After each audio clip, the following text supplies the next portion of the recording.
Ang programang ito ay rated SPG. Striktong patnubay at gabay ng magulang ang kailangan. Maaaring may masiselang tema, lengguwahe, karahasan, sexual, horror o droga na hindi angkop sa mga... How I wish na siya'y nakahiga dun sa ICU at nag-aagaw buhay.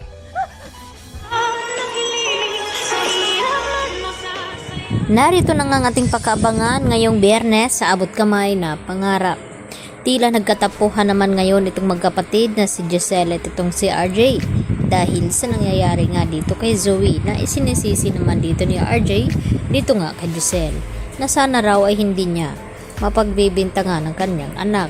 Kaya naman ay gusto na ngang masawi ngayon ni Zoe at dito naman na sinabi ni RJ kay Giselle paano kapag anak daw niya ang ginaganon na pagbibintangan niya na kung ano-ano, magiging masaya ba daw itong si Giselle.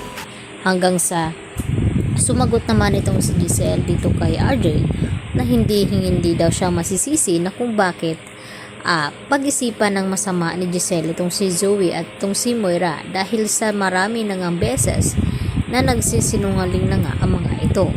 Subalit tila nagbulag-bulaga naman ngayon itong si RJ dahil sa kanyang anak dahil hindi pa nga totally nakakabalik ang alaala dito ni RJ. Samantala, tinanong naman dito ni Annalyn itong babae na kanyang nakausap kung bakit marami daw siyang alam tungkol dito kay Annalyn.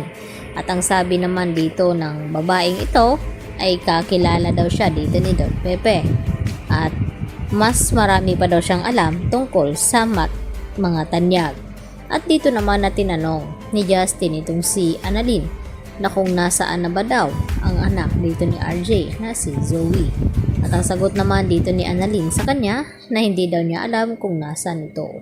At maya-maya nga ay bigla namang umalis itong si Justin hanggang sa nag-ikot-ikot ito dito sa loob ng ospital hanggang sa nakita nga siya dito ni Juan. At dito tinanong na kung ano daw ang kailangan nito. At dito naman na hindi niya sinasagot ang mga tanong dito ni Juan. At ininsulto pa nga niya ito na maliit lang pala itong emergency room kasing liit nga dito ni Joanne at hanggang dumating itong si Prado at nagpakilala at hindi naman tinanggap ni Justin itong kamay ni Prado. At nang banggitin nga ni Dr. Prado ang pangalan ni Giselle na babait nga ito ay tila nagbago naman ang ihip ng hangin dito ni Justin. Samantala, kinukumbinsi naman ni Dr. Enriquez itong si Lynette na sana raw ay magpatingin na nga sa psychiatrist dahil baka lalala ang sitwasyon nito.